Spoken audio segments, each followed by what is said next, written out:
할렐루야. 자, 예수 그리스도의 핵심 사명이 무엇일까요? 지난주에 말씀을 드렸습니다. 아니, 사실 대림절 내내 말씀을 드렸죠. 그리고 2024년도 우리 교회의 표어와도 상통합니다. 무엇일까요? 여러분, 저는 그렇습니다.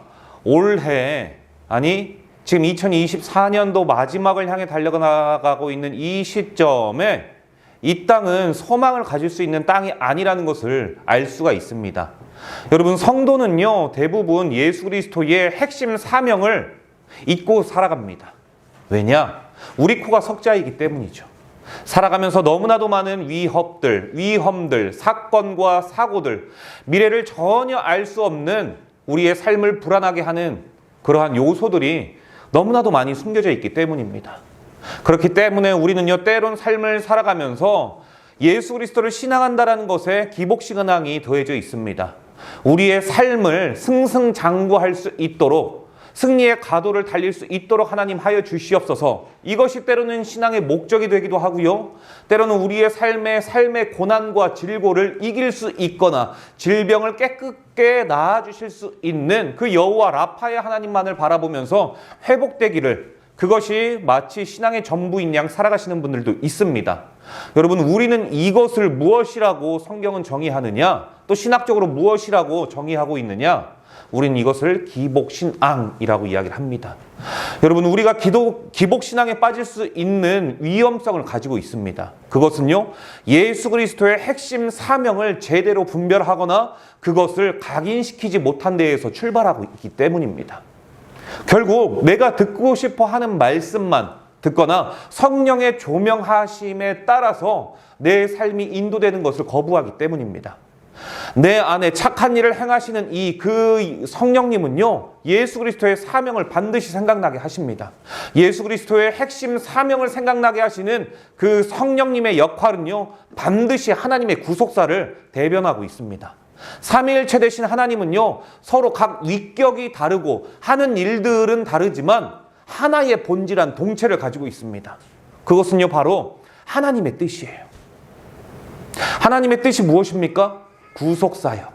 즉, 예수 그리스도의 그 구속사역의 핵심은요, 자기 백성을 죄에서 구원하는 것. 이것이요, 예수 그리스도의 핵심 사명입니다. 가르치고 전하고 또 치유하는 이 모든 것의 결국은요, 자기의 백성을 죄에서 구원하시기 위함이라는 사실을 여러분 잊지 않아야 돼요. 여기에서 모든 것들이 파생되어 나아갑니다. 여러분, 강의 젖줄이 굉장히 중요합니다. 그 강의 큰 젖줄을 향해서 많은 것들이 파생돼서 나아가죠. 우리가 맥을 잡는 게 굉장히 중요합니다. 우리가 여러 가지 책을 읽으면서도요, 그 책이 무슨 내용을 말하고 있는 것인지 알지 못하기도 하지요. 저는 그래서 책을 읽을 때 가장 중요하게 생각하는 것이 저자의 목적입니다. 에필로그라고도 이야기를 하고요, 이 저자가 이 책을 기록한 목적이 무엇인지에 대해서 먼저 설명을 합니다. 때로는 머릿말이라고도 하지요. 그것을 읽고 나면은 이 흐름대로 갈 것이다 라는 것이 머릿속에 잡혀요. 그리고 나서 제가 반드시 또 찾아보는 것은요, 이런 목적이라면 혹시 이런 의도로 이렇게 차례를 정하지 않았을까 하고 나서 차례를 봐요. 그러면 대부분 그 차례 가운데에 답이 나와 있습니다. 그러니까 첫째, 그러니까 이 책을 적은 목적을 기술을 하고요. 그리고 거기에 따라서 첫째, 둘째, 셋째가 나오고, 첫째는 무엇이며 둘째는 무엇이고 셋째는 무엇인데, 이 첫째 속에 소제목으로 동그라미 1번 아니면은 괄호 1번 아니면은 더 세부적으로 나아가야 된다고 하면은 기역, 은는이가 갑을병정 이런 식으로 계속 나가죠. 여러분, 이처럼 우리는 삶을 살아가면서 신앙의 목적이라고 하는 젖줄, 그 중심이 굉장히 중요한 겁니다. 예수 그리스도의 핵심 사명을 인지한 성도는 그렇기 때문에 안 될 수가 없는 거예요. 예수 그리스도께서 무엇을 원하시는지 알고 있기 때문에 내가 그에 걸맞춰 살아가고자 한다. 여기에 우리의 삶의 방향성이 맞춰져 있다면 적어도 우리는 넘어질 수는 있겠지만, 그러나 일어날 수 있는 힘은 있는 겁니다. 왜냐? 주님께서 넘어진 우리를 말씀의 힘으로, 능력으로서 우리를 다시 일으켜 주시기 때문이지요. 여러분, 예수 그리스도의 핵심 사명 말씀드렸습니다. 바로 자기 백성을 죄에서 구원한 것, 그것이 예수 그리스도의 핵심 사명이며 대림절을 보내고 있는 기간 성도가 알아야 할 신앙의 가장 기초인 것을 믿으시길 바랍니다. 자, 그렇다면 우리는요, 예수 그리스도께서 우리를 죄에서 구원하시기 위해 이 땅에 예수 그리스도께서 나심에 대해 당연히 알 필요가 있겠죠. 자, 그래서요, 첫 번째 예수 그리스도의 나심은요, 바로 성령으로 잉태가 되었다라는 사실입니다. 오늘 본문 18절인데요. 예수 그리스도의 나심은 이러하니라. 그의 어머니 마리아가 요셉과 약혼하고 동거하기 전에 성령으로 잉태된 것이 나타났더니. 성령으로 잉태되었다. 이게 무슨 말일까요? 사람은요, 사람이 탄생하기 위해서는 남성과 여성이 반드시 필요합니다. 그런데 오늘 본문에 성령으로 잉태되었다라는 것은요, 결국 하나님이 오신다라는 것을 전제하고 있는 거예요. 성령으로 잉태되었다. 남자와 여성이 아니라 성령으로 잉태되었다. 하나님이 태어나신다라는 것이죠. 메시아가 나타난다라는 겁니다. 그것을 이야기하고 있는 겁니다. 여러분, 이 성령으로 잉태된다. 바로 일하시는 하나님임을 우리가 알 수가 있어요. 일하시는 하나님의 결과인 창조 세계는요, 창조 세계의 죄는 결국 그 문제를 해결하기 위해서 누가 필요했느냐? 죄 없는 자가 필요했어요. 여러분, 갓 태어난 아기가 죄가 없을까요? 원죄라는 특수성을 분명히 가지고 있습니다. 아담으로부터 기인한 이 원죄는요, 그 누구도 끊을 수가 없습니다. 아이가 조금만 자라나 보십시오. 원죄의 특성을 잘 알 수가 있습니다. 무엇일까요? 내 거야. 싫어하지 마. 어찌 사람은 죄인이라는 것을 태어나면서부터 그렇게 보여주는지요. 여러분, 사람의 제일 된 목적은요, 하나님과의 관계라고 말씀을 드렸습니다. 두 번째는 하나님과의 관계에서 기인한 이웃과의 관계에서 나 자신을 찾아야 된다고 말씀드렸어요. 그리고 세 번째가 나 자신이라고 말씀드리지 않았습니까? 그런데요, 이웃과 함께 섬기는 삶을 살아가야 되는데 태어남과 동시부터 우리는요, 아니래요. 막 웁니다. 내 거야, 싫어, 저리 가. 죄를 가지고 있는 인간의 특수성이에요. 그런데 이 죄의 세상 가운데에 살아가고 있는 우리에게 죄 없는 자를 보내주셨어요. 특별히 성령의 잉태됨으로 말미암아. 여러분, 이 당시에 마리아와 요셉이 놓인 상황을 말씀드리자면요, 둘은 약혼한 상태입니다. 여러분, 2000년 전의 약혼의 상태는요, 약혼을 하고 나서 함께 살지 않습니다. 1년간 서로 떨어져 살아요. 왜? 이스라엘 백성이 하나님으로 말미암아 가정을 이루니까 서로가 서로에게 거룩과 분별의 시간을 갖는 것이죠. 여성이 남성에게 귀속되는 시간이니 이때 누구보다도 거룩한 삶을 살아야 돼요. 그러니 약혼은요, 이꼬르 거룩입니다. 거룩이 무엇일까요? 구별하고 분별돼. 여러분, 그러니까 약혼을 이 시대에 이야기를 하자면 헬라어로 하기스예요. 아니, 하기오스죠. 바로 거룩이라는 분별되는 상태를 이야기할 수가 있습니다. 여러분, 이러한 시대적 상황에서 요셉은요, 마리아의 임신 사실을 알게 돼요. 19절입니다. 드러내지 아니하고 가만히 끊고자 했다. 여러분, 이게 얼마나 미치고 답답하고 폭폭하고 통탄할 노릇입니까? 내가 이제 곧 있으면 결혼할 것인데, 그래서 약혼을 하고 했는데, 아니, 이 여성이 갑자기 임신을 했다니. 그런데요, 여기에서 우리가 요셉을 알 수 있는 건 이 요셉은 결코 비범한 사람이 아니라는 거예요. 분할 법도 하고 율법에 회부할 법도 한데 그냥 가만히 끊고자 했다? 여러분, 결코 비범한 사람이 아니죠. 성경은 요셉을요, 두 가지로 소개를 하고 있습니다. 먼저 본문 19절에 의로운 사람이다 라고 이야기하고 있죠. 정의하고 있는 거예요. 의로움의 정의는요, 고든 공정한 뜻으로 어떠한 상황 가운데서도 흔들리지 않는다, 이것을 이야기하죠. 여러분, 고든 나무는요 절대 비바람에 흔들리지 않습니다. 고든 성도는요 절대 세상의 위협에 굴하지 아니하고 온전히 예수 그리스도를 향한 그 길로 나아갑니다. 요셉이 그런 사람이래요. 의로운 사람이다, 고든 사람이다, 정의로운 사람이다, 흔들리지 않는다. 즉 그의 기준은 명확하다. 요셉은요 하나님을 신앙하는, 율법을 믿고 율법을 따라 살아가는 사람이기 때문에 여러분, 그가 아무리 의로운 사람이라 할지라도, 곧고 정의로워 흔들리지 않는 사람이라고 해도 이것은요 율법 정신에 어긋나지 않아요. 율법에 회부하는 게 당연한 겁니다. 신명기 22장에서 하나님께서 주신 거거든요. 간음하는 자 돌로 쳐 죽임을 당한다. 이거는요 분하기도 하지만 동시에 이거는 내가 율법을 수호하는 거예요. 그래서 율법에 회부해도 되는데, 그런데 요셉은요 그러지 않아요.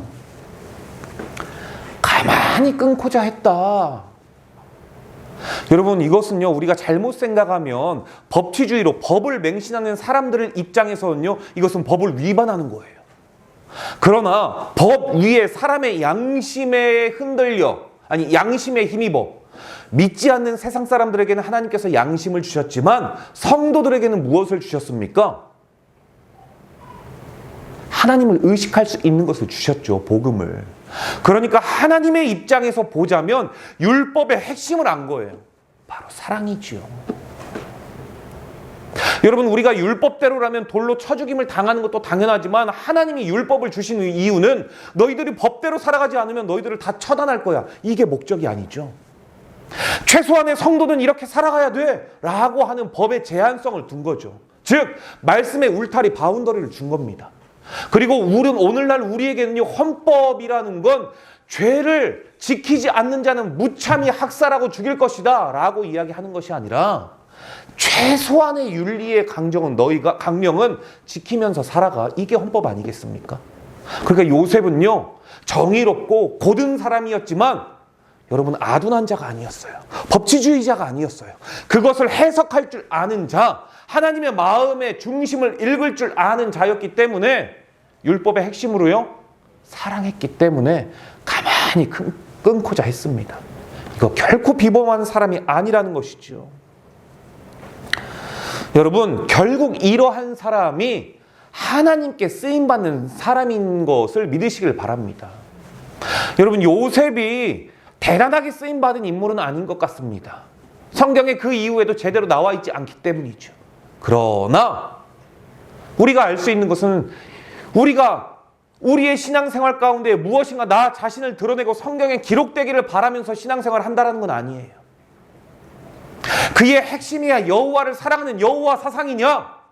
이것만을 바라본다 할지라도 하나님께서는요 그 사람을 결코 외면하지 않는다라는 사실을 요셉을 보면서 알 수 있죠. 왜요? 하나님은 쓰리동사로 이야기할 수 있기 때문에 우리의 삶을 보고 그의 삶이 어땠는지 알고 그의 삶을 다 듣고 있기 때문이죠.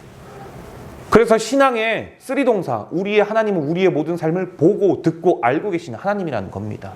그 하나님께서요 요셉이 의로운 사람이라는 걸 알았어요.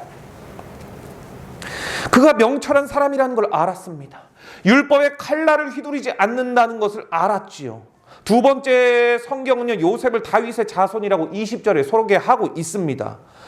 이스라엘 즉 유대인들은 누구보다도 혈통을 중요하게 생각하지 않습니까? 이유는 아브라함과 다윗의 혈통을 통해서만이 메시아가 온다라는 것을 알 수 있기 때문입니다.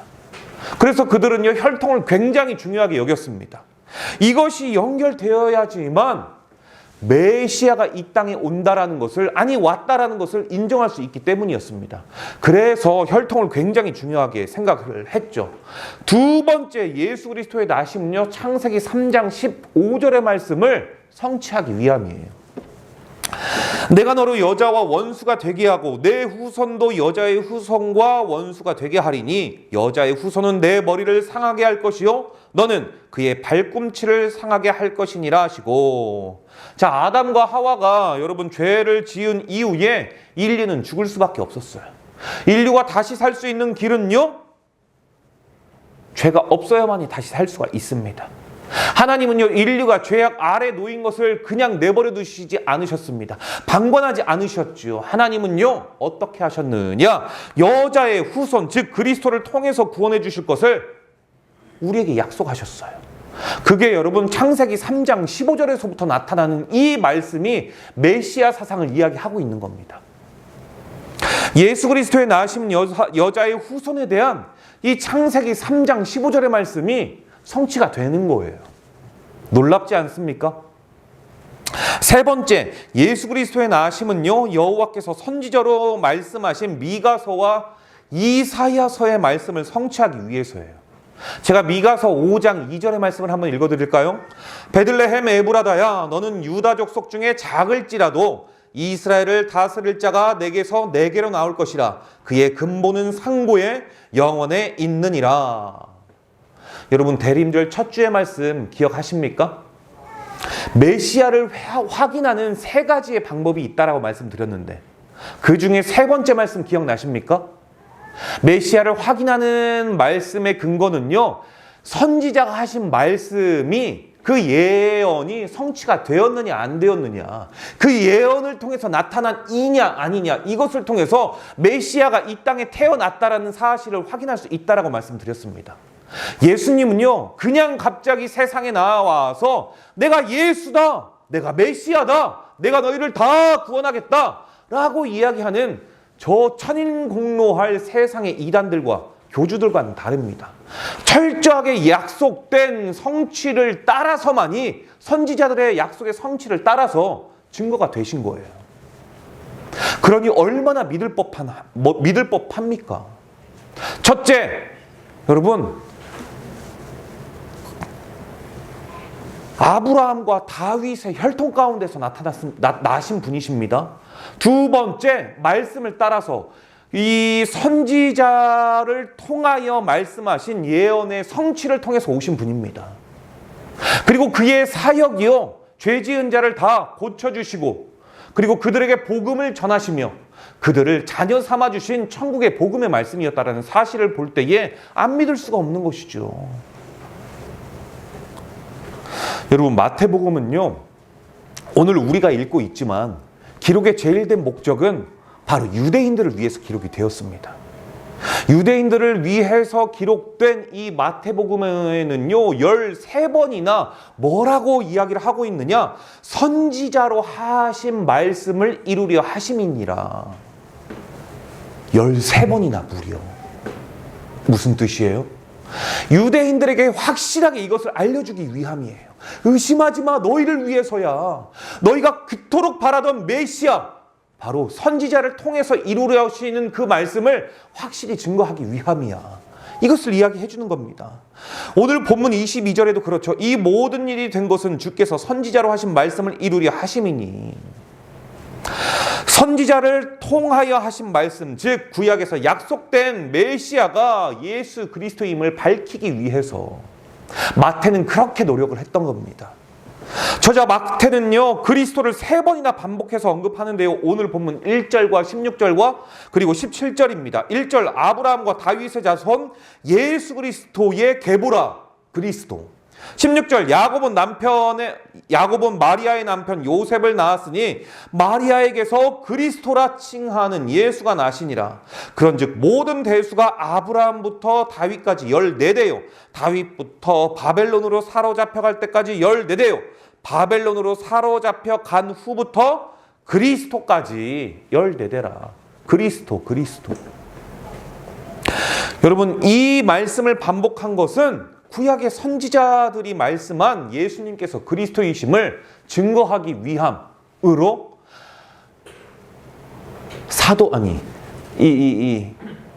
마태는요, 의도적으로 3번씩이나 기록을 했던 겁니다.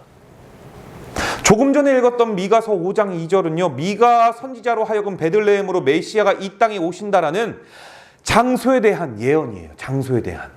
이 장소에 대한 예언인과 동시에 하나님의 구원의 계획을 확실히 이루려는 강조를 하고 있는 겁니다. 이해가 되세요?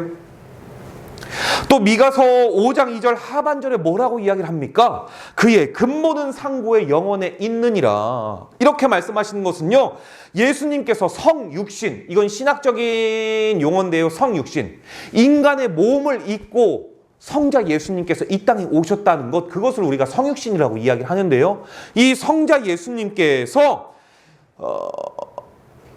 이 땅에 오시기 전에 그는 하나님의 본체이심을 알리기 위해 그의 근본은 상고, 어디에 있다? 바로 영혼에 있다라고 이야기를 하는 거예요. 그러니까 그는 예수님이다. 그의 상고는 영혼에 있다. 그의 근본은 무슨 말이에요? 그가 하나님의 아들이다. 이거를 미가서 5장 2절은 마지막 하반절에 그렇게 이야기를 하고 있는 거예요. 그의 근본은 상고의 영혼에 있느니라. 성자다, 예수다, 메시아다 증거하고 있는 것이지요.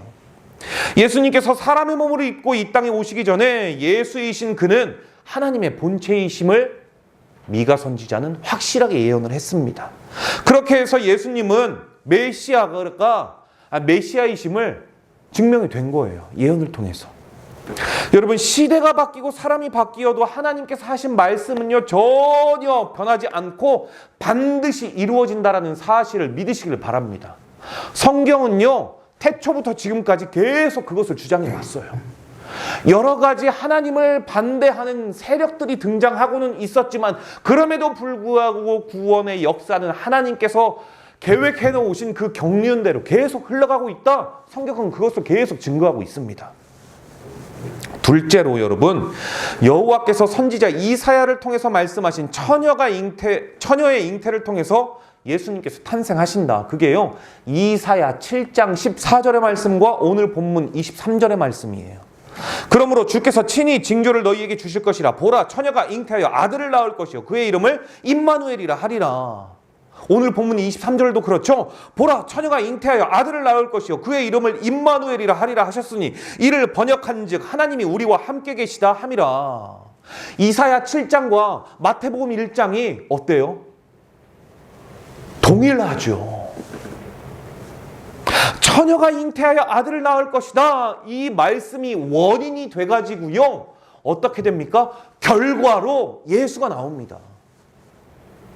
말씀이 원인이 되어서 결과로 메시아이신 예수가 나와요. 할렐루야. 여러분, 이게 예언의 성취입니다. 이게 얼마나 말도 안 되는 상황이냐면요, 당시 이스라엘은 북의 사회죠. 북의 사회. 남성을 중심으로 돌아가는 세상이었습니다. 그런데 여자를 통한 메시아가 온다? 상상할 수가 있어요, 없어요? 여러분, 여자를 통해서 메시아가 나온다, 상상할 수 있었을까요, 없었을까요? 상상할 수 없어요. 그런데 상상할 수 없는 일이 일어나요. 왜 남성을 통해서 나타나지 않느냐, 증거되지 않느냐? 그래야 하나님이죠.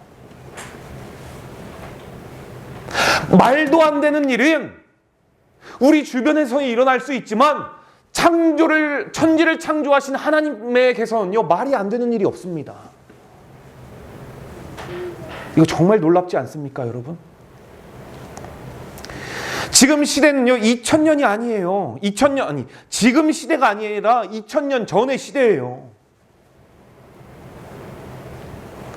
당시 율법의 시대에 있을 수도 없는 일인데, 그런데도 불구하고 창세기 1장 1절만 봐도 하나님이 하시는 일을 감히 사람이 상상이나 할 수 있었겠습니까? 말씀으로 천지만물을 창조하시고 흙과 이 갈비뼈로 아담과 하와를 만드셨는데, 이런 하나님의 능력이 처녀로 잉태하게 한다라는 것은 너무나도 쉽지요. 남성과 여성, 즉 이 요셉을 통해서 자녀가 나왔다, 예수가 나왔다, 이게 아니라 처녀가 잉태하여 아들을 낳을 것이니 그 이름을 예수라 하라.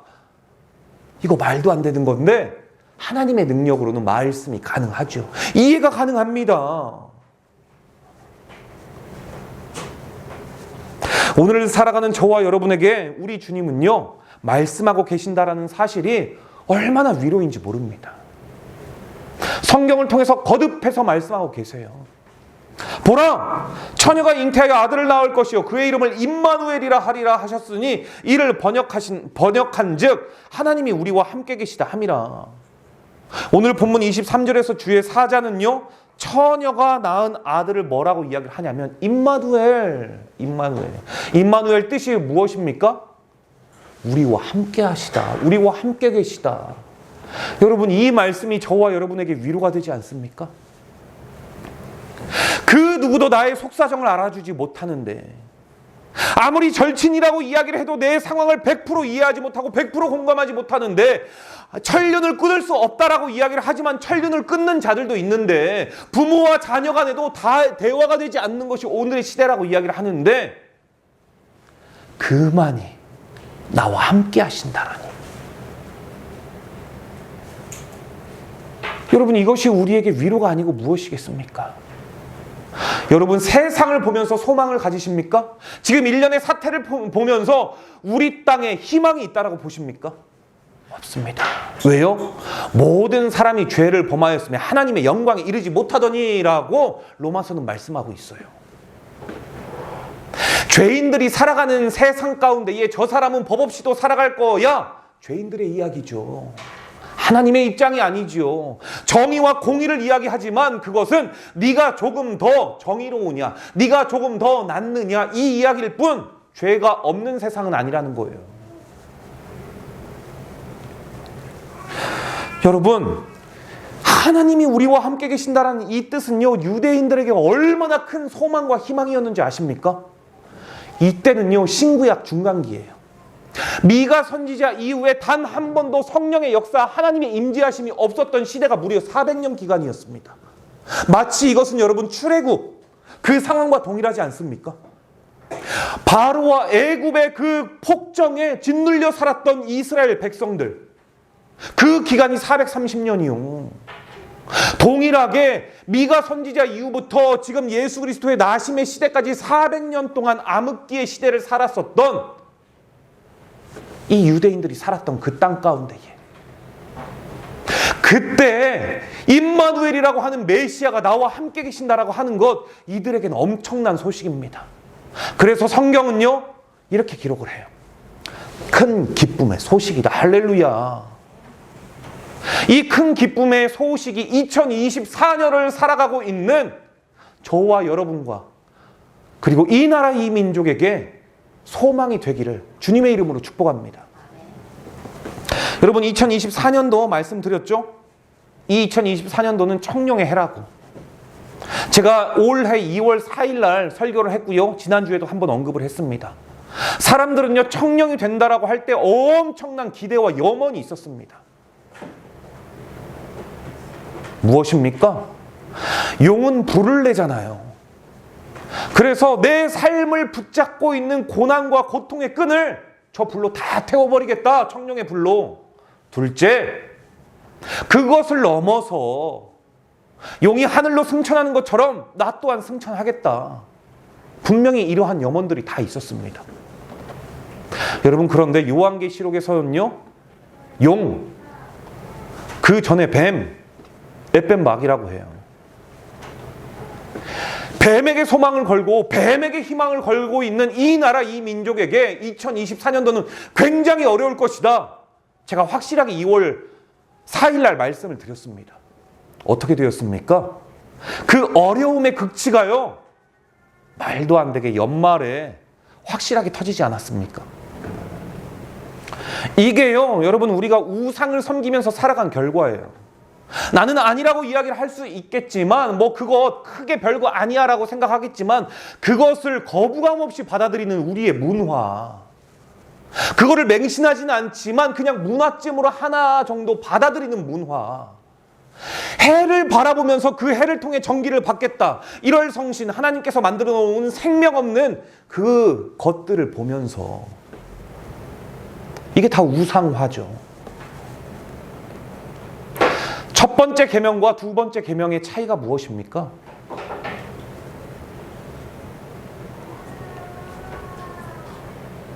그렇죠, 형상을 섬기지 말라고 했어요. 여러분, 우상과 신의 차이는요, 형상입니다. 하나님요 저와 여러분 가운데의 형상, 다른 형상, 이 청룡 12간지로 매년 돌아가는 이런 것들도요 여러분 우상 중에 하나입니다.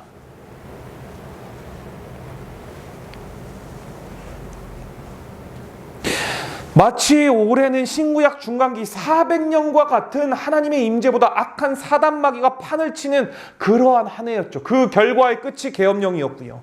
나라를 파탄으로 몰고 갔습니다. 여러분 경제적으로 얼마나 큰 손실이 있었는 줄 아십니까? 한국은행이 이것을 방어하기 위해서 세상에 저와 여러분이 피땀 흘려서 냈던 그 국민연금 140조를 날려버렸어요. 그런데 얼마나 환율이 더 올라갈지 모릅니다. 이 환율을 방어하기 위해서 자동적으로 여러분 우리의 국민연금은 자동적으로 그곳에 개입되게 해놨어요. 이번 정권에서. 저와 여러분이 얼마나 받을지 모릅니다. 여러분의 자녀 때에 우리 아이들 때에 어른을 4명을 등에 짊어지고 살아가야 된다고 하는데 이 국민연금이 더 떨어지면요 몰라요. 1대10일 수도 있습니다. 눈에 넣어도 아프지 않을 우리 건이가, 눈에 넣어도 아프지 않을 우리 박예란 집사님의 손주들이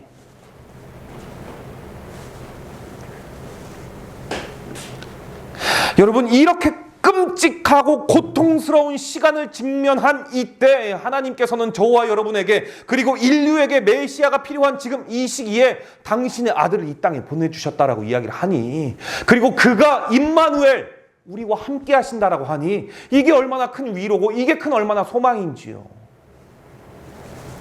오늘 우리는 이 땅에 더 이상 소망 없음을 확실히 깨닫게 됩니다. 이러한 이유로 소망 없는 이 땅에 예수 그리스도의 나심은 우리에게 복음이요 큰 기쁨의 좋은 소식이 아닐 수가 없습니다. 이번 한 주간에도요 바라는 것은 예수 그리스도의 나심을 확실히 묵상하면서 말씀의 울타리 안에 거하셔서 세상의 어떠한 역풍 가운데에서도 흔들리지 아니하고 샬롬의 평화를 누리시다가 다음 주에 다시 만날 수 있는 은혜를 누리시기를 주님의 이름으로 축복합니다. 기도하도록 하겠습니다. 귀하신 하나님,